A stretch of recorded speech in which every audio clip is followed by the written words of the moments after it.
Welcome to the Real News Network. I'm Paul Jay in Washington. In Cairo today and in Egypt, more protests against the military regime. The struggle there is certainly not over. The military regime passed a law saying protests or strikes that get in the way of commerce are illegal. And last Saturday, the military police busted up a protest in Tahrir Square. At least one or two people were killed. More people were arrested. An interesting side note to this Friday's protests. Apparently some of the protesters marched to the Israeli embassy and called for an end to diplomatic relations between Egypt and Israel. This is as a reaction to the recent Israeli bombings in Gaza. None of this is what I think, if the U.S. tried to influence the leadership of the opposition movement, which I think there's good evidence they did, this can't be part of the outcome they had hoped for. Anyway, now joining us to talk about the struggle in Egypt and further discuss the role of the Gulf Cooperation Council is Adam Hanieh. Adam is a lecturer in development studies at the School of Oriental and African Studies in London. His forthcoming book is Capitalism and Class in the Gulf Arab States. Thanks for joining us, Adam. Thank you, Paul. So why don't we start with just, again, let's talk about recent events in Egypt, Cairo. Talk about what happened last Saturday and how the nature of the struggle is unfolding. Absolutely. As you mentioned in the introduction, what we're really seeing here is some of the contradictions that come out of the situation following the downfall of Mubarak on February the 11th. We're starting to see some differentiation between the demonstrators and the military, which really tried to put itself at the head of the protests in the lead up to and immediately following Mubarak's downfall. And we're starting to see that those interests of the social movements that took to Tahrir Square in the early parts of 2011 have now starting to differentiate themselves from the military, and we're starting to see splits within the military itself. On Friday, for example, there were a group of protesters in Tahrir Square who were calling for Mubarak to be brought to justice, and joining them, interestingly enough, were some protesters who were dressed in, or military men, people who were enlisted in the military. لقد قررنا اعتصامنا مع أهلنا الأبطال داخل ميدان التحرير حتى يتم تنفيذ مطالبنا الآتية: 1. إحلال المجلس العسكري ومحاسبته. 2. إقالة وزير الدفاع والإنتاج الحربي المشير محمد حسين طنطاوي. 3. تكوين مجلس رئاسي مدني به عضو عسكري واحد فقط. 4. سرعة محاكمة المتسببين في شهداء ومصابين ثورة 25 يناير. In fact, one of the people killed apparently was one of the soldiers that joined the protesters, that he was targeted by the military police, and there's even some report that he was killed with a sword, that they specifically went after him. Absolutely, and this we can see very clearly, I think, that this is what is the military on one hand is really trying to, the leadership of the military is really trying to emphasize that it is in control, and it is really, I think, unfortunately not breaking with the legacy of Mubarak. But on the other hand, we do see the hundreds of thousands of people who continue to mobilize. We see strikes continuing, we see protests continuing, really trying to push the uprising and the end of Mubarak as far as possible to fulfill the demands that were really behind the uprising in the first place. Well, let's talk a bit about that, because the lens the U.S. policy seems to use, and certainly American media, was Mubarak had outlasted his stay, down with the dictator, and the Egyptian story, is kind of over in the American media, and this also points to how they saw the nature of the struggle. So talk about that.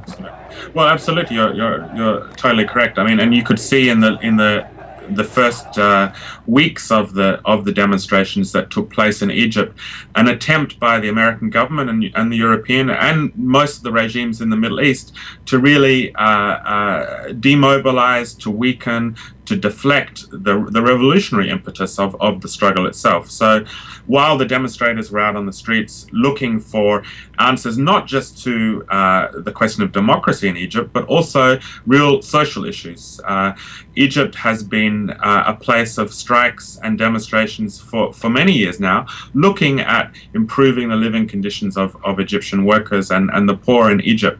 Egypt was very severely hit by the economic crisis that began in 2008. It was hit by remittances that were lost from workers, Egyptian workers overseas who lost their jobs. It was hit by a lack of exports or a fall in Egyptian exports, and the crisis really did impact the Egyptian people quite severely. So it's important to see the demonstrations that led to the ousting of Mubarak, not just through the lens of democracy or a question of regime change, but also a broader social transformation that was looking at questions of social justice, questions of improved conditions, questions of privatization, really are trying to turn back some of the neoliberal reforms that we've seen implemented in Egypt over the past few decades that were really part and parcel of what the Mubarak regime was about.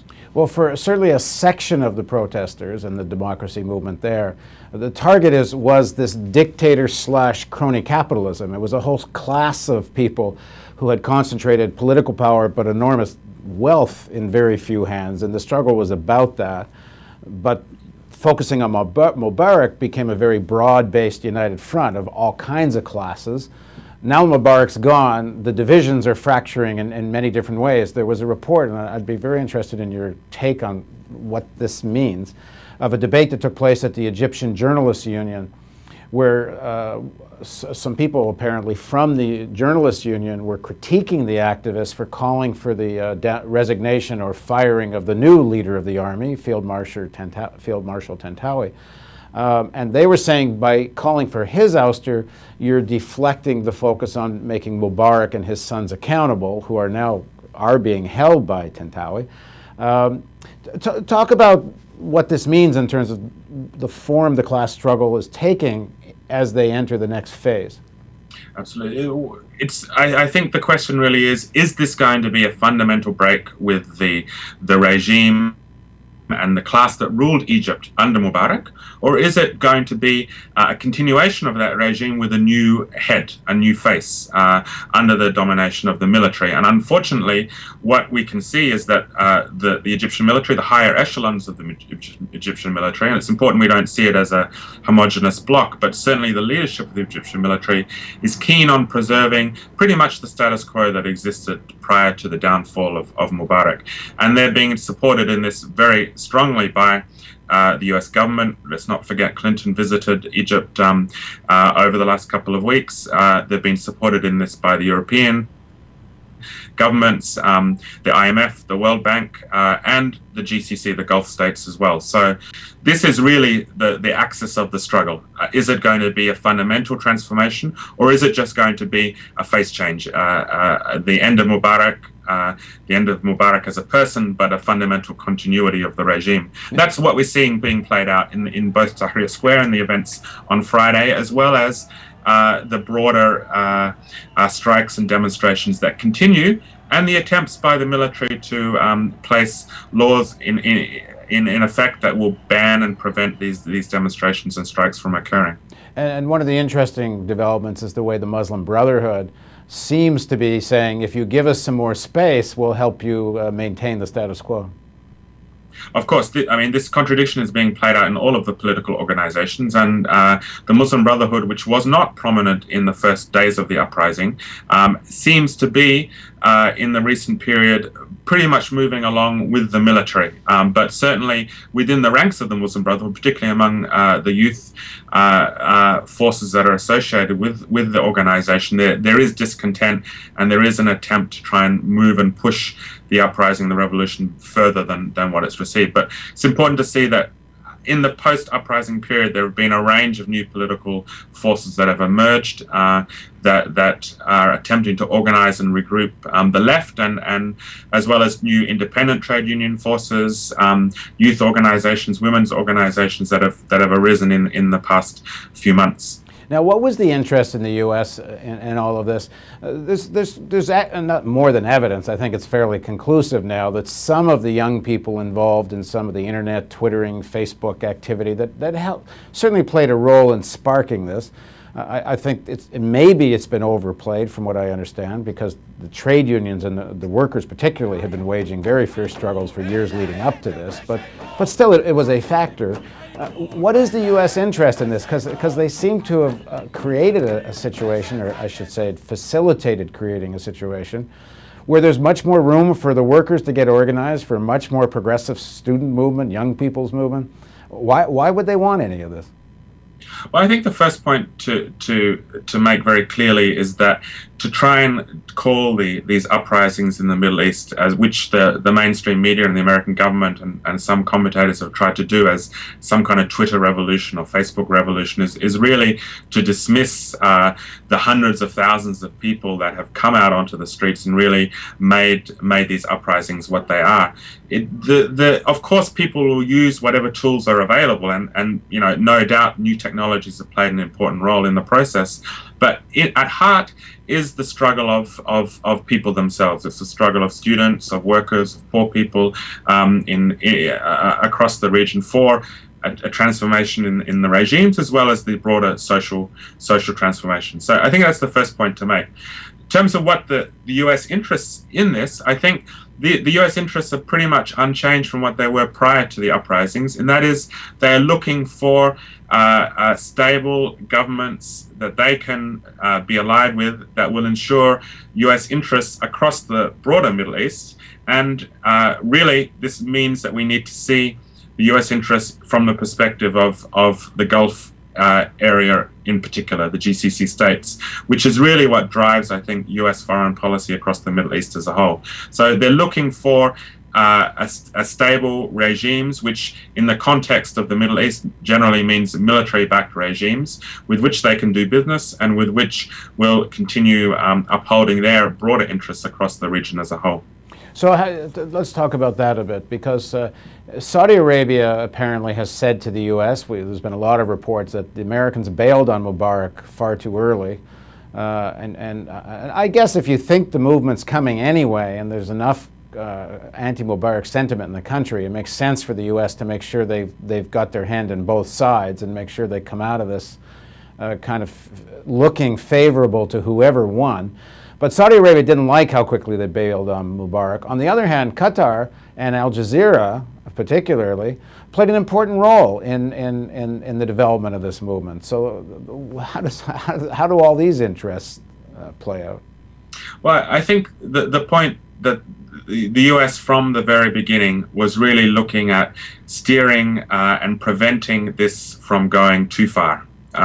You know, they were at the very beginning of the uprisings, particularly in Egypt and Tunisia, were not at all in favor of Mubarak stepping down immediately. They were looking to negotiate, looking to some way to ensure the stability and a continuation of the status quo that existed prior to the uprising. So that's really been the tendency. And when it became clear that Mubarak had to go, they then changed the language to call for orderly transition. This was the phrase that was repeated ad nauseum by U.S. government spokespeople, you know, looking to see orderly transition, which means essentially the continuation of the status quo, but without Mubarak in place.